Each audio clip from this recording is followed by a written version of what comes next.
Tonight on the NTV Evening News Hour, the government announces plans to send kids back to the classroom in September. The opposition gives that plan a failing grade. Also, outrage over what happened on George Street on the weekend. So much for physical distancing. And not a random act. A man dead in the center of a St. John Street. Residents told to shelter in place. These stories plus, how does the Justice Minister feel about a lack of confidence in the RNC chief? And Bell Islanders call discrimination in their ferry service. The award-winning NTV Evening News Hour with Glenn Carter, Tony Marie Wiseman, and meteorologist Eddie Sheerr.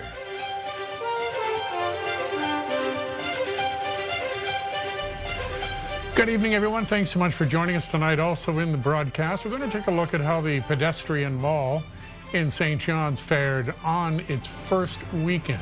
Jody. Thanks, Glenn. But first, a quick look at the forecast. Here's NTV's chief meteorologist, Eddie Sheerr. Eddie. Jody, Glenn, thank you very much. I'm here at the new Lanes Retirement Assisted Living Facility, independent assisted living facility, rather, in Airport Heights. Not open yet, but it's a beautiful spot. We'll talk about why I'm here and a little bit about lobster roll dinners coming up in just a few minutes on the Evening News Hour. Well, the provincial government unveiled its plan today to get students back in the classroom this fall. There is a plan B and a plan C just in case.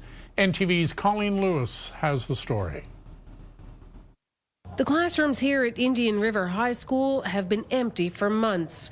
But today the Premier was here to explain that come September, he'd like to see classrooms back to a near normal setting. Well, what this will do is this will enable school districts and parents to prepare for this September. It will also allow time to prioritize the safety and the well-being of students and school communities. But there are other options being considered. Should COVID-19 restrictions come back into play, an alternative is to have classes partially resume. In a third scenario, government is making a $20 million investment in technology to ensure students can be educated online if there's a need. To make sure students across Newfoundland and Labrador can thrive in their learning as well as live with COVID-19, we are providing some $20 million for the purchase of laptops for teachers across the province. There will be many changes for students, including a daily risk assessment questionnaire. Also, should COVID-19 outbreaks occur in specific areas of the province, other regional schools will likely remain unaffected. When it comes to how teachers will handle all the additional responsibility, the minister says more resources will be available. Over the last 3 years, with regards to the Education Action Plan, we will have 350 extra resources in the schools come September, and certainly we'll ask the administrators to continue to work with if they have any issues, certainly make sure that they work with the district to ensure that those needs are taken care of. Whichever option the provincial government goes with, work is going to start immediately to begin preparing for a full reopening this September. For NTV News, I'm Colleen Lewis in Springdale. And teachers will be the ones who put the government's plan into action. But tonight, their reaction to the back-in-class blueprint is lukewarm, and the opposition gives government a failing grade. NTV's Kellyanne Roberts has more on that tonight. Kellyanne? Well, Jody, like we just heard, there are 3 scenarios for how school could resume come the fall. But critics are wondering how government proposes to do these safely. How do you maintain physical distancing, which is what we've heard for the past 4 months? How do you maintain the cleaning protocols? How do you provide service to students? These are the questions you need to raise. And right now, when I look at this plan, there are many, many unanswered questions. The association that represents teachers says returning to the classroom this fall can't be done safely with the resources we now have. The question then becomes, should schools be open? So the answer is, without the resources and supports that are needed, I expect it will be very challenging for students to proceed the curriculum delivery that they will need. The resources needed are many, from the principal's office to the janitor station. Then there's the heightened need for social and emotional supports for kids. Tory education critic Craig Party doesn't have a lot of confidence in the plan. I would think the plan leaves very little to instill confidence within the parents who are sending their children back to school in September. For instance, the plan contains no concrete guidelines on physical distancing, made more difficult in some crowded classrooms. This is the discussion we need to have. This plan does not outline any reference to class size numbers. These are the things that we must engage in the consultation to what is workable to maintain. First and foremost, I really want to stress this, the first and foremost concern must be the health and safety of students, teachers, and other personnel in the schools. I think there's a whole lot of room for improvement, and the collaboration is one piece, but I just don't like the maze. I don't like to the extent possibles. And if our goal in the plan was to instill confidence in the population of Newfoundland and Labrador, or the residents of Newfoundland and Labrador, then that might be an F. But overall, a D. Party also notes that there is still 2 months before school is set to resume. Lots of time for some of what many are calling mistakes in this plan to be corrected. Jody? Okay, NTV's Kellyanne Roberts joining us live this evening. Thanks, Kellyanne. Well, video on social media is causing outrage. You may have seen it. It was taken at a nightclub in downtown St. John's over the weekend where people were definitely too close for comfort. NTV's Ben Cleary reports there could be some pricey consequences for the bars that broke those rules. A crowded dance floor, no masks, no social distancing. Everyone's getting into their newfound freedom. This video was taken Friday night in downtown St. John's, causing an outrage in people for the flaunting of health and safety guidelines. Pretty disappointed, disgusted is what I used in my post, and you know it's discouraging to see that when you have businesses like ours that really haven't had an opportunity to even open our doors yet. Olympic curler Brad Gujou owns Orange Theory Fitness, one of the many fitness facilities which was shut down because of the virus. He's finally opening tomorrow under stringent conditions. But he shakes his head at scenes like this as an invitation for another wave of COVID-19 and maybe another shutdown. We all have to do our part. Business owners have to do their part. I think just regular citizens of Newfoundland and Labrador have to do their part so we don't have to go backwards. The last spike of COVID-19 here happened at a funeral home. The fear is that another cluster is just around the corner. After months of messaging about responsibility, Premier Dwight Ball expressed disappointment today. We have to make responsible decisions. They must be based on common sense. What I saw in those images, it wasn't common sense, and they were not responsible. I mean, all we can do is keep learning from these experiences and to be better. And meanwhile, Donnie Cody with the George Street Association says that bars are doing their best to keep patrons safe, despite what may have happened on Friday night. It's not like the staff are just kicking their heels up and saying what odds. They are under strict legal guidelines to do their jobs, and they're doing it as best they can, double the staff, with often a 30% capacity. The Department of Health says they're concerned with the videos they saw over the weekend and will determine what steps to take moving forward, which could include a maximum of a $50,000 fine. Ben Cleary, NTV News. Well, a random act is how police are describing a suspicious death in the west end of St. John's on Sunday. The body of a 42-year-old man was discovered at about 4 a.m. Sunday on Craig Miller Avenue after residents reported the sounds of gunfire. Witnesses saw a man lying in the middle of the street near an SUV parked the wrong way on the street with its driver's door open. Police told residents to stay inside while the tactical team searched a nearby home and the neighborhood. No arrests have been made. The cause of the man's death has not been disclosed. More bad news for downtown St. John's. A popular restaurant has closed its doors this morning. After being open for 4 years, Beer Market in St. John's is closed. In an online posting, they say that due to unforeseen circumstances, they had to make that decision. It is unclear if it is related to COVID-19 and the lockdown. The restaurant will be closed permanently, effective immediately. Well, the restaurant management went on to express their thanks to customers over the years. Mill Street Brewery, operating in the same building, will remain open with fewer hours of operation.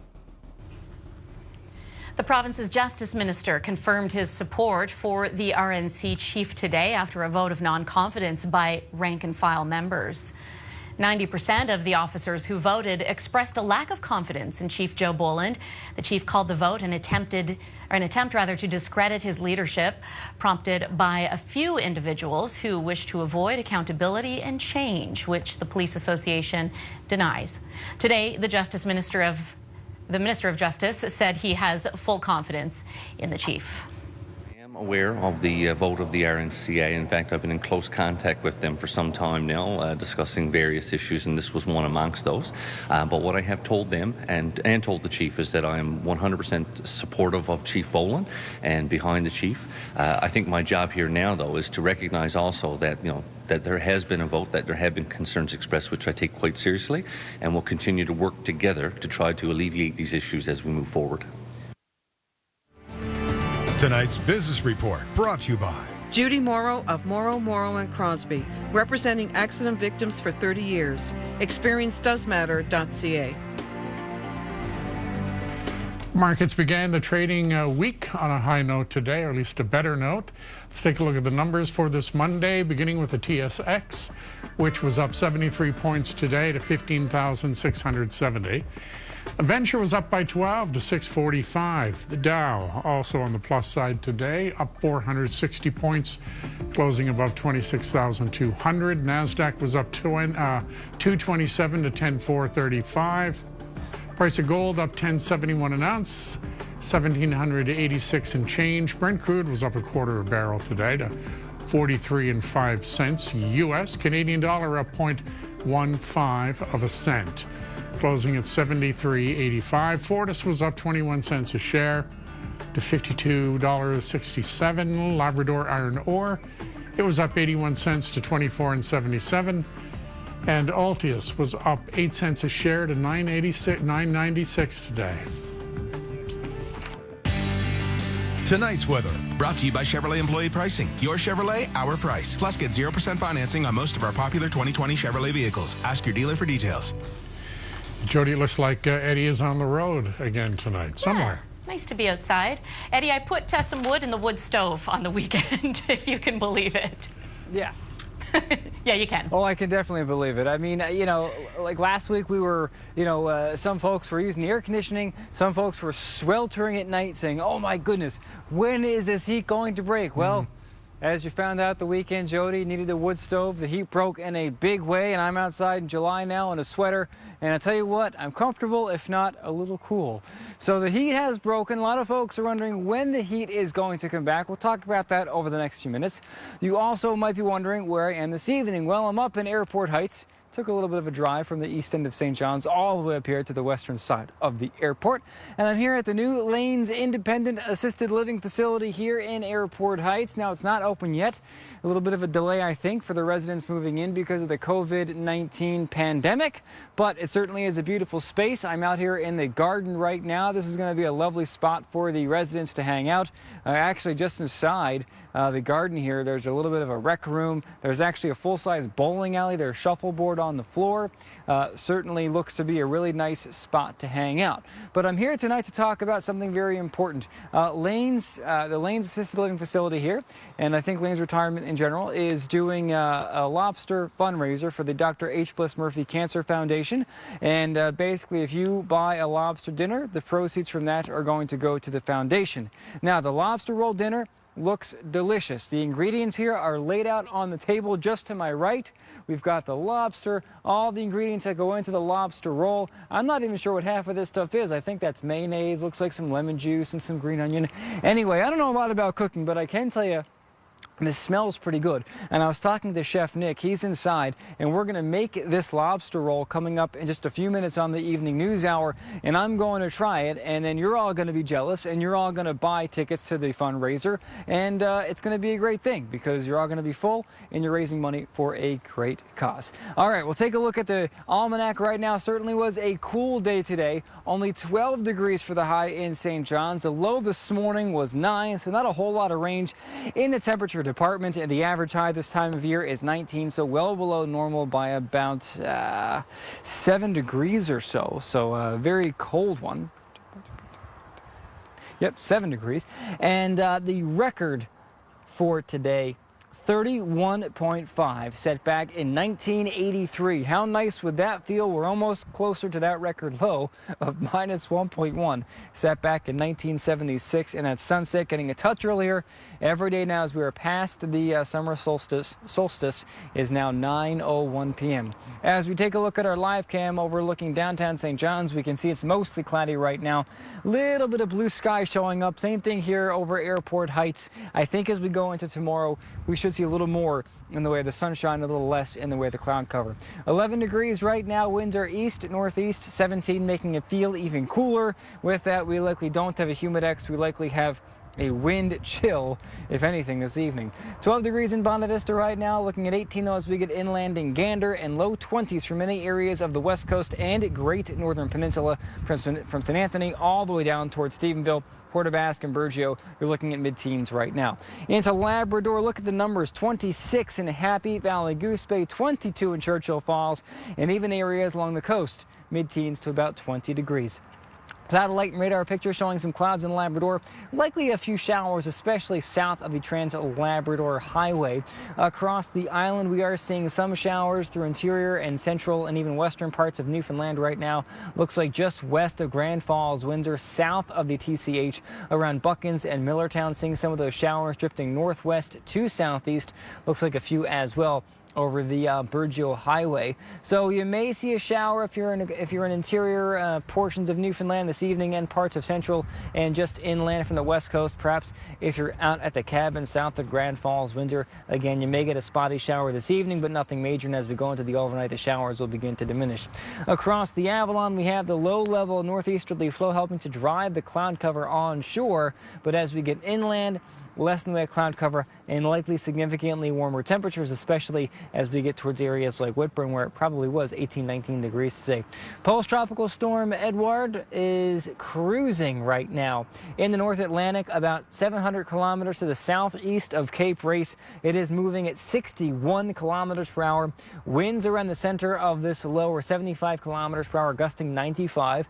Luckily, this is going to pose no impact to the weather across Newfoundland and Labrador as it is tracking away from us, but it's close enough that I figured it was something of note. It looks like it will become an extratropical low or just a tropical wave or post-tropical wave rather as we go into tomorrow evening with winds by then around 75 kilometers per hour. Into the overnight hours tonight, we're looking at temperatures across the province between 7 and 12 degrees. A really nice summer July night, although it feels a lot like fall in my opinion. As we take a look at temperatures for tomorrow across the Avalon, we're going to be low teens once more, although areas to the west and inland might be a little bit warmer than areas near coastal regions. So areas like probably CBS, Paradise, Mount Pearl, Whitburn could be a little bit warmer than what you see there on your screen. Maybe 16, 17 degrees in some of those spots tomorrow. 16 degrees in Bonavista for your Tuesday, 23 in Gambo, 21 Marystown with only 15. Into Harbor Breton, Grand Bank getting to 19. Into Central tomorrow, looking at highs into the upper teens to lower at mid-20s under mostly sunny skies. Southwestern Newfoundland tomorrow, looking at upper teens under a mix of sun and cloud to mostly sunny skies. Into the west coast, looking at low teens and upper 20s tomorrow under mostly sunny skies. And on the northern peninsula, same old song and dance, a little breezy, but highs into the mid-teens to low 20s cooler, where we have the onshore breezes. Western Labrador tomorrow, low to mid-20s. Guess what? It's mostly sunny. Southeastern Labrador looking at low to mid-20s tomorrow. Some of the areas upper teens, partly cloudy too. Mostly sunny. And for northern areas of Labrador tomorrow, looking at upper teens to mid-20s under mostly sunny skies. So a lovely day coming up across the province for your Tuesday. We'll talk about Wednesday and beyond coming up in just a few minutes on the NTV Evening News Hour from the new Lanes Independent Assisted Living Facility up here in Airport Heights. Jody and Glenn, back to you for now. Thanks very much, Eddie. Well, residents of Bell Island say they're being discriminated against by the provincial government by failing to provide needed service to people who depend on the ferry. NTV's Beth Penny with this report. Known for its iron ore mines and its picturesque beauty in Conception Bay, Bell Island is a tourism hotspot. I always say it can't get any worse, but this is the worst that I've ever seen it. The impacts of COVID-19 are widespread, but residents of Bell Island say the issues they have with their ferry system existed prior to the pandemic, and restrictions have not loosened as the province moves through the alert level system. Typically to the day, you're looking at a 3-hour wait anyhow. But with the COVID restrictions in place, because the ferry is not being filled to capacity, because they're not using all the lanes, because they have limited walk-ons of 12 people, the wait is insane. And I'm hearing a lot of people are not even back to work yet. And of course, as the restrictions lift and employees want their employees to come back to work, it's only going to get worse. The government is very slow to respond. Mary Lee White has been circulating an online petition. The petition calls for more frequent runs and allowance for higher number of travelers, as well as to be able to use all the ferry lanes to full capacity. If you're allowed to have 100 people in the store and we're practicing social distancing and wearing masks, why can't that be a way to do it on the ferry? It needs to be done. It has to be looked at. If we're going to survive as a community, these things need to be fixed now. Belle Island attracts thousands and thousands of tourists every summer, says Teresita McCarthy. But what the community needs to keep their tourism industry alive is a reliable ferry service. The No. 2 Mine Tour and Museum over 3 summers has seen 50,000 people. We have to have a consistent ferry system, and we need a shore-based manager, because right now we're being managed from Lewisport, and if something goes wrong, if there's a decision to be made, there's nobody on site. We deserve a break, and we deserve to grow the tourism industry just like any other entity in this province. Beth Penny, NTV News.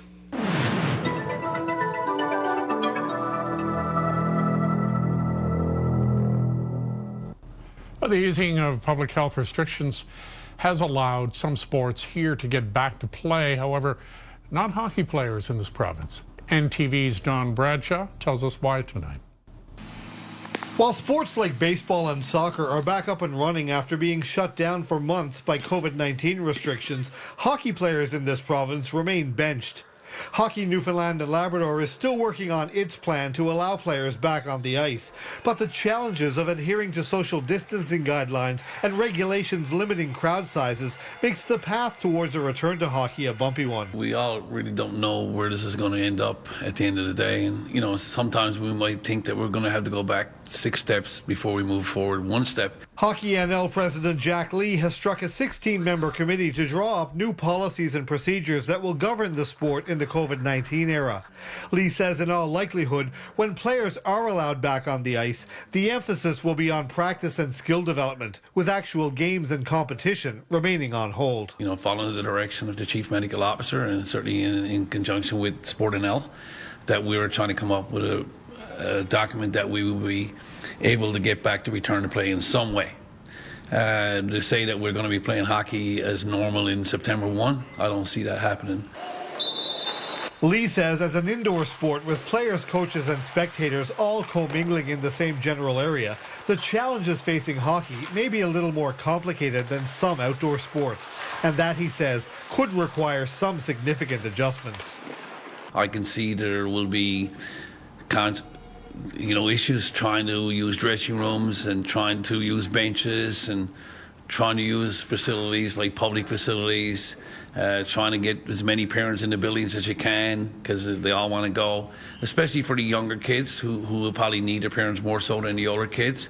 While buildings like this one will remain off limits to hockey players for the foreseeable future, the sport's governing body hopes to have its return to ice plan in place in a matter of weeks.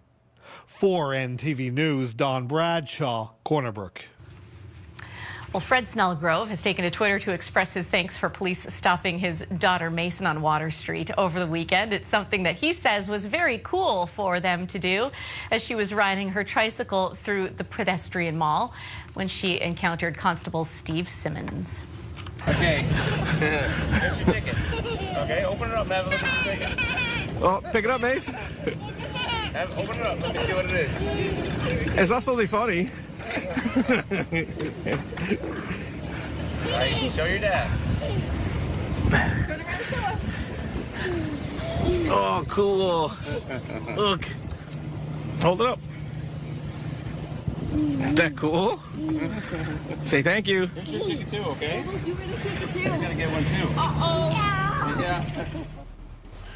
All were tickets for youngsters and the first weekend of the highly anticipated pedestrian mall in St. John's. NTV's Beth Penny reports even with the cold weather, it was a hit. Hundreds of people took advantage of the very first weekend of the downtown pedestrian mall. I think it's a fantastic idea. The only thing is the parking. I don't know where people are coming from, and I don't know where they're parking, but I think it's going to work. I think it's a fantastic idea. Irene Murphy owns the oldest souvenir store on the oldest street in the oldest city in North America, and she says she's thrilled that council approved this decision. I was, just to bring people down, just to bring the locals down, and because we're not getting no tourists. So hopefully the locals are going to come down and shop, and I hope it's going to work out for us. In typical Newfoundland and Labrador fashion, the weather didn't exactly cooperate for opening weekend, but that didn't stop people from coming out and even bundling up and dining outside. Oh, we're lovely. We were waiting for this experience for a long time, and we are very excited to share. You know, it's a lot of people here, even it's not a nice day, and so we can't wait to come again. Yes, perfect. The sun is not out. It's a little bit on the cold side, and people is all around. This is just perfect. So, awesome. Oh, no, I am enjoying it. Come on, it's summer. So, I know you have to be outside.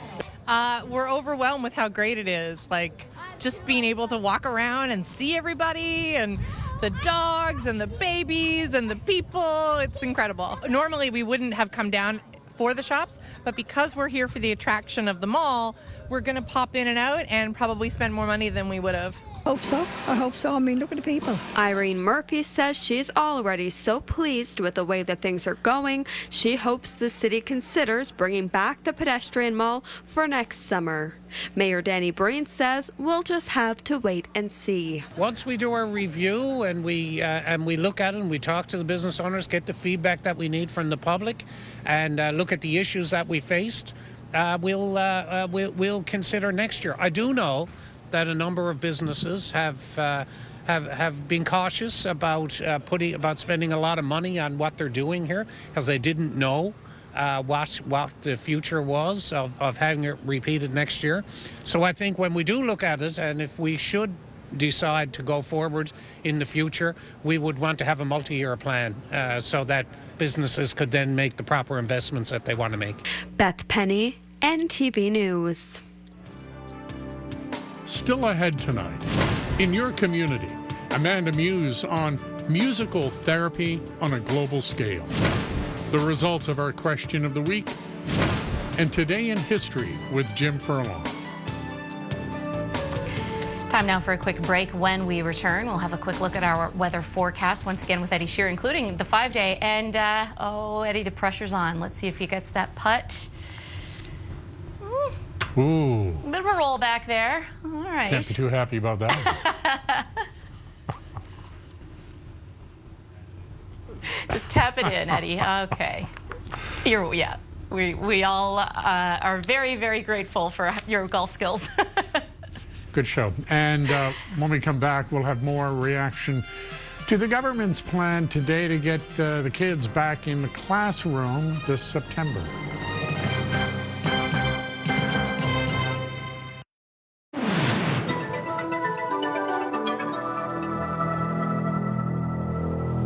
Welcome back, everyone. In the Carter File tonight, the plan to return kids to the classroom. Weeks in the making, but taking some flack tonight because of a lot of unanswered questions about how it's all going to work and work safely. The association representing teachers says that they were consulted, but not on the final document. We were involved in the consultations regularly throughout the process. We weren't provided this plan in advance at all.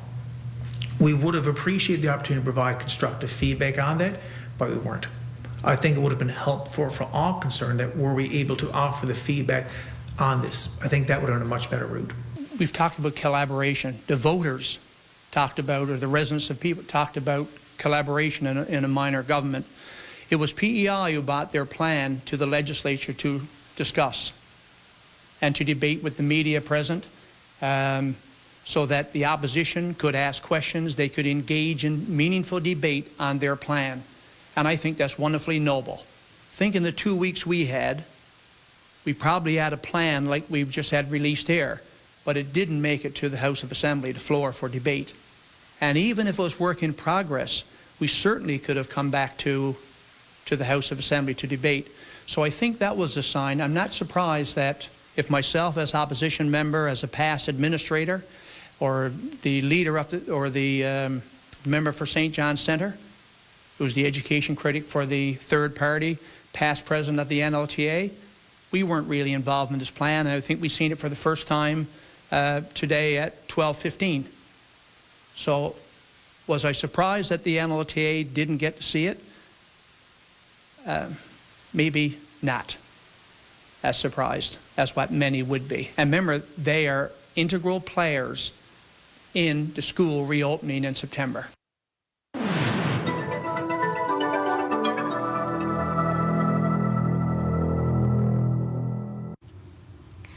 Turning our attention now to some national news. The man charged with ramming a truck through a gate at Rideau Hall last week was armed with 2 shotguns, a rifle and a revolver, and threatened Prime Minister Justin Trudeau, according to police. CTV's Kevin Gallagher has the details.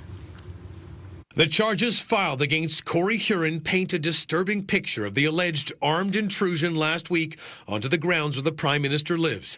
Huron is accused of uttering or conveying a threat to cause death or bodily harm to Prime Minister Justin Trudeau. The 46-year-old allegedly had a high-standard revolver, Norinco M14 rifle, a Lakefield Mossberg shotgun, and a Dominion Arms Grizzly shotgun. That's scary stuff. That changes it more than just someone doing something dumb, maybe had a few too many, or whatever the case might have been. What the reality is a bad situation. All the weapons were loaded, according to police, and he's charged with being in possession of a prohibited high-capacity magazine without a license. The RCMP says it took officers an hour and 45 minutes to convince an armed Huron to be taken into custody peacefully after the Manitoba resident allegedly smashed his truck through the closed iron gates at Rideau Hall on July 2nd. Justin Trudeau and his family have been living on the grounds at Rideau Hall since 2015. Neither the Governor General or the Trudeau family were home when the incident took place. The RCMP has said it will conduct a review of security procedures. These appear to be very strong allegations, maybe not every charge, but the fact that these weapons were all located, they're likely to be proven to be real firearms. They're likely to be proven to be prohibited and restricted. Huron is an active Canadian Forces member as a reservist with the Canadian Rangers. The military says he was on duty when the incident took place, and his service rifle and ammunition was not taken.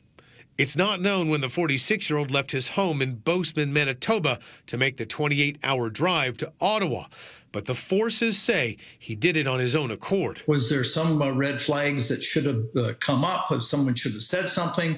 Did any authorities know of any of this prior to? The Canadian Forces says it's cooperating with the RCMP on the investigation. Huron's next court appearance is July 17th. Kevin Gallagher, CTV News, Ottawa. Tonight's weather is brought to you by Newfoundland and Labrador Tourism. This year, it's Stay Home Year, the year to rediscover home. Eddie, I got to say that was a nice 2-putt, and you were under a lot of pressure because we were all watching. And the peanut gallery, we were all kind of, cheers and jeers. Yeah. Yeah, the pressure was on, and I really wanted to sink that putt. And I was staring the hole down, doing my best Tiger Woods. Oh, you did it. Couldn't do it. Choked under the pressure, but I'll take a 2-putt. Yeah. All right, so coming up in just a few minutes now, we're going to talk about lobster roll. I'm going to try some lobster roll, and I'm going to be joined shortly by head chef Nick Walters here from the Lanes facility here in Airport Heights. And there's all the ingredients right there behind me, all looking delicious. And again, I'm going to be making lobster roll in just a couple of minutes. I haven't actually made lobster roll before. I like lobster and I like rolls, so we're going to combine the two, and I think we're going to be all right. I think it's going to be quite delicious. All right, as we take a look at our 4 webcams here, we can see things are pretty quiet across Newfoundland at the moment. We are seeing a mix of sun and cloud for most of us right now, although it looks like on the Avalon we're seeing a little bit more in the way of cloud cover than we are sunshine. I think over the next couple of days we should see more in the way of sunshine and hopefully less in the way of the cloud cover. In Labrador, things are quiet right now as well. Not really a whole lot going on, a few scattered showers, but that is about it. Temperatures across Newfoundland ranging from 11 in the east to 20 in the west. In Labrador, we're near 20-21 for coastal regions. A little bit cooler up north, 16 degrees in Nain right now, and looking at low 20s as we get back toward Churchill Falls and Labrador City. Satellite and radar picture showing in Labrador a little bit of cloud cover, likely a few spotty showers there as well. Across portions of Newfoundland, we're also seeing some showers inland, north of the south coast and east of the west coast, and those showers will begin to go by the wayside here over the next few hours, and it looks like by midnight or so, any shower activity across the province will have waned.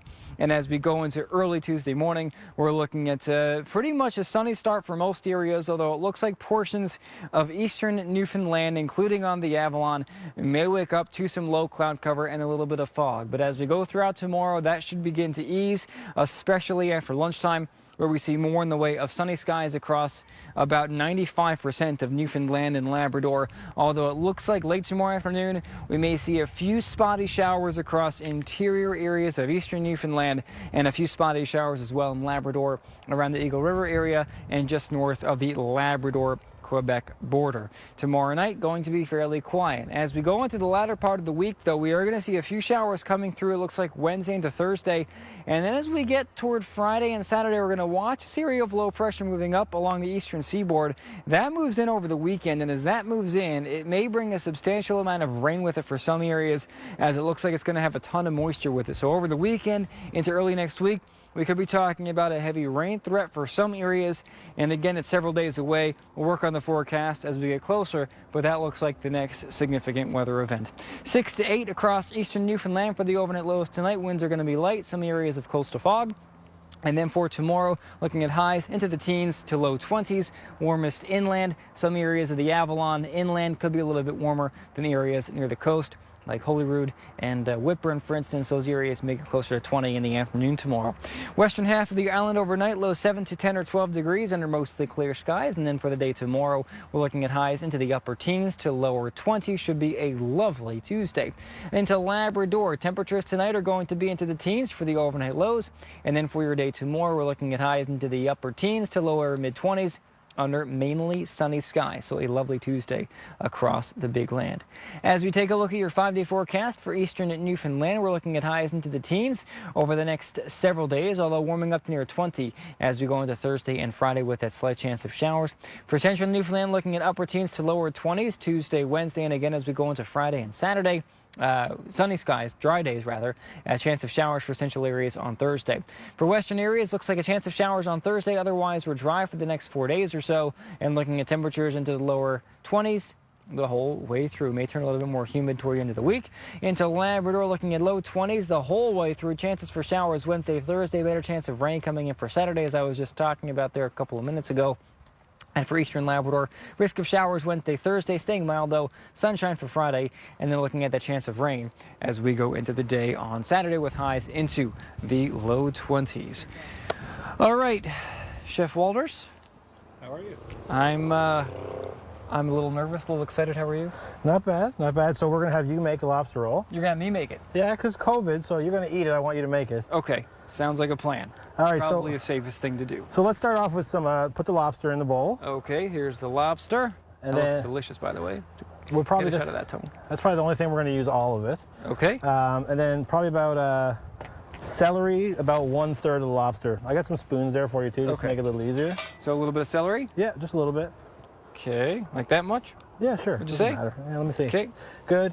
Same amount of green onions. Okay, just a little bit. I know a little bit of how to cook. Perfect. And then put in some mayonnaise, and you can use that same spoon to stir it. Okay. Probably like a big spoonful of that. Not all? No, not all of it. I'm not like a huge fan of mayo. I was looking at I'd say about 1 spoonful of it. I was like, my goodness, that's a lot of mayo. So like 1 spoon of mayo? Yeah, 1 spoon. Like that? Yeah. Perfect. And then you can start to mix that up. Okay. And then get yourself a nice pinch of salt. Okay. That looks delicious. Pinch of salt. And then however much pepper you like. Okay. We'll go about like that, say. Okay.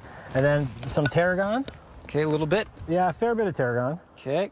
A nice sprinkle so there's, some tarragon everywhere. About like that? Yeah, that's perfect. What's tarragon taste like? What's that? It's got like a bit of a, I'd almost say like a little bit like light licorice. Okay. But it works really well with lobster. A little bit of lemon juice, not much. Just a little bit to give it a bit of flavor. flavor. Splash. I like and that. then here I got a zester. This is, I think, really important part. Yes, always a little bit of zest. Give a little bit of lemon zest to that. How much is a little bit? Give it a good slap now, which will hit the lemon right off it. There you go. That should be good. Never sure, I've actually zested quite a few times. Now we got extra spoons, so taste your lobster roll mix now. It's important. Okay. See if you like it before you put it in your roll. Okay. Just take a little piece of the lobster and give yourself a test. It's good. It's good? All right, so grab yourself one of these rolls. I just pre-toast them with a little bit of butter in a pan. Toasty rolls? Yeah, and load it up. Load up with all the lobster? Yeah. You're probably much better. Make it easier for you. Oh, like that. Load it up perfect. on a plate. So this is a lobster roll that you're going to be able to pick up on Friday for lunch. Okay, and how can folks order these again? You can go to eventbrite.ca and type in Lane's Annual Lobster Roll Fundraiser. And we have a limited number of 250. So get your orders in. We're about halfway sold out right now. And the proceeds for this go to the H. Bliss Murphy Cancer Foundation. That's correct. And you don't have to try this today, but we're going to do a beautiful pasta salad with ham and cheese, a kale and potato and bacon salad, and a carrot and apple coleslaw. All looks delicious, as does this. Go for it. Let's see what you think. I'm going to take a nice bite of this.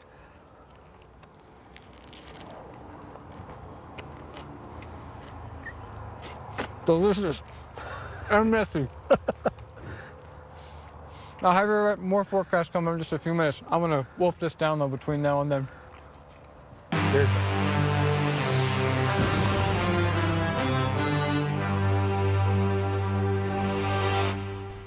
Anybody understand what Eddie just said? Well, TSN is reporting some members of the Blue Jays are going to be holding a private practice at the Rogers Center after returning to the city last night. However, the entire team isn't home yet. A report said a player has tested positive for COVID-19. That means a group will have to remain behind in Florida for just a few more days. There's no indication as to who the positive player is. COVID-19 results from Friday still haven't been provided to the team. A group of 60 players and staff arrived from Florida last night after getting clearances from all 3 levels of government. It's time now for a quick break. When we return, we will check back in with Eddie with a final look at the weather and also your community, where Amanda is showing us some more musical talents.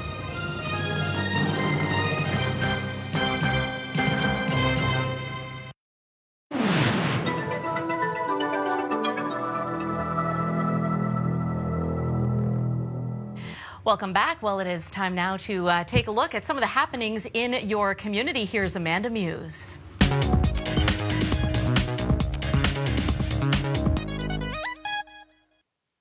John Muse is a musical therapist. He's from this province but practices pretty far from home in Los Angeles. His latest project connects 116 musical therapists across 5 countries. They perform a rendition of the song You Will Be Found from the Broadway musical Dear Evan Hansen to bring a message of hope to those who need it. You are not alone. You are not alone. You are not alone. You are not alone. The song that we recorded is called You Will Be Found. And there's a line in there that keeps repeating and says, you are not alone. You are not alone. You are not alone. And for me, I was like, that's the message that so many people in the world needs to be hearing right now. Your hopelessness, your fear thoughts right now, you know, all the things that you're experiencing, a lot of other people are too, and you're not alone.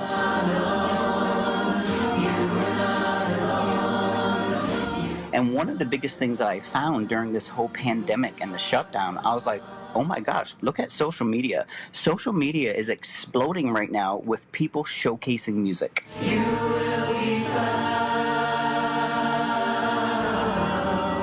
look at what the world is turning to right now. It's like, this totally makes sense because there's depression, there's hopelessness, there's all these things that are happening, and people now are seeking music for solitude, for distraction, for all of this. I'm like, yeah, the whole world needs music. And I'm like, basically what everybody is doing is music therapy. There are a lot of people that are being marginalized and hurting and really struggling right now in our world. And I'm like, that's what I want the message to be. This is what we do. You know, we're music therapists, and this is the time when we utilize music when people are feeling isolated, depressed, and, you know, we offer that amazing tool of music as therapy.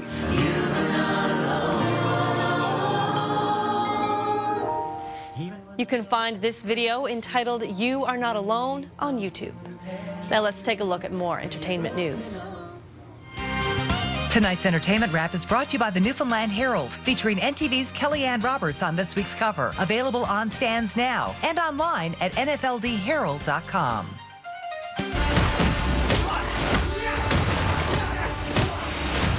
This is a bad idea. Turns out that filming a movie in the middle of a pandemic isn't an impossible mission after all.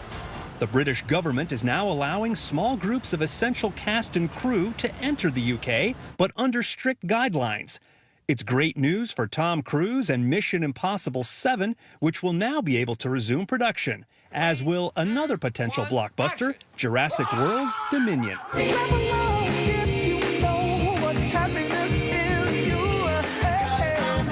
Pharrell Williams is one happy man. Netflix just picked up the singer-songwriter's new reality series, Voices of Fire. The show takes place in his hometown of Hampton Roads, Virginia, and follows the hitmaker as he puts together a gospel choir. Williams and his team will be looking for undiscovered talent of all ages and backgrounds. Voices of Fire debuts later this year.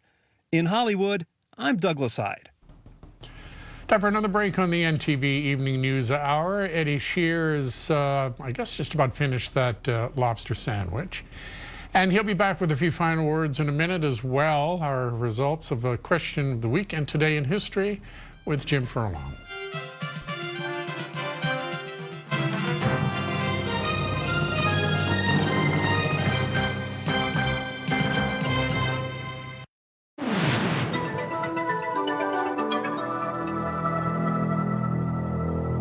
Welcome back to the NTV Evening News Hour. It's time now to check in with Jim Furlong, a look back at some of the happenings on today in history.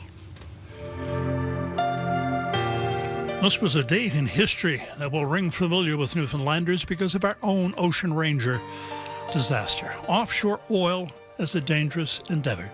On this date in history, in 1988, the rig Piper Alpha in the North Sea, about 120 miles off the Scottish coast, caught fire and exploded. There were approximately 225 workers on the rig when the fire broke out. 167 died. The rig was owned by Occidental Oil. An inquiry a couple of years after the tragedy was critical of safety procedures. It was never exactly determined what caused the fire. It is believed that 2 of the workers who died were somehow at the root of the explosion. The world stopped and looked in horror and wondered about the terrible price paid in oil exploration. That explosion of the Piper Alpha in the North Sea was in 1988. It was on the 6th of July. And of course, the 6th of July, well, that's this date in history. This is Jim Furlong for NTV News.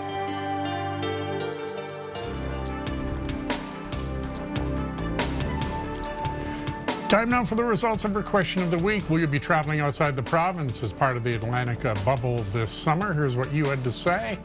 8% said yes, hitting the road. 92% said no. Thanks for taking part. We'll have another question coming up on Friday. And now to some people celebrating some special anniversaries and birthdays. We begin with a 60th anniversary greeting going out to Joe and Ida Call, who live in Nightingale Manor in Gander. A happy 50th wedding anniversary to Rose and Dave Ivany of Long Pond. Greetings from your family and friends. And a happy 92nd birthday going out to Margaret Rice, living in Kingsway, living in Springdale, from your family and friends. Charlie and Madonna Matthews celebrating 52 years of matrimony. Enjoy your special day. They live in Lassie. And Mary and Calvin Bowdridge celebrating 55 years with love, and greetings from your family family and friends. A 55th wedding anniversary to Margaret Melvin Parsons of Rocky Harbor from your family near and far. And a happy 52nd wedding anniversary to Roy and Melinda Legg from Whiteway. Lots of love from your family and friends. A happy anniversary to Reg and Jean Keats in Guelph from all of your family and friends. And Alan and Nina Jane celebrating 55 years married of Birchie Bay. Also celebrating 57 years is Freeman and Nola Park. A happy anniversary. They're from Cox's Cove. And Jim and Myrtle Hobbs are celebrating 60th wedding anniversary of Grand Falls, Windsor. Greetings from your family and friends. George Jennings is celebrating a 90th birthday with love from your family and friends. And Joe and Ruby Randall are celebrating 59 years of Hampton White Bay. A happy birthday to Muriel Vardy, who celebrated her 90th over the weekend. Greetings from your family and friends. And a happy birthday to Nina Giles of Smiths Harbor, who celebrated her 96th birthday over the weekend. Doris Richards is celebrating a 90th birthday, and she was sent in many greetings from her family and friends, and a large circle of them, we should say. Also celebrating today, 58 years, Fred and Shirley Saunders of Cobb's Arm, who celebrated on July 5th, as a matter of fact. And a happy 50th wedding anniversary to Kevin and Lillian Beresford from Michelle and Mark and Chris and Sonia, all the family and friends. And also Warren Daw is celebrating 91 years over the weekend. He faithfully watches NTV. We thank you for that. And a happy 52nd wedding anniversary to Lloyd and Shirley Banfield, who are living in formerly of Bay Largent, now living in Ochre Pit Cove. Lots of love from your family and friends. And finally tonight, Rose and John Tizard are celebrating 53 years. And a congratulations to you both. Here's Eddie with a few final thoughts on the weather. Eddie? Certainly has been a cool one today, Jody and Glenn. Going to be cool again as we go into tomorrow, but hopefully a little warmer than what we saw today. And then it looks like as we go into the end of the week, we should be seeing a little bit more in the way of some warmer temperatures. It looks like by Thursday and Friday. So close. That is our news broadcast this evening. Thank you very much, Eddie, and thanks to you for joining us over the last hour and a half. Bye for now.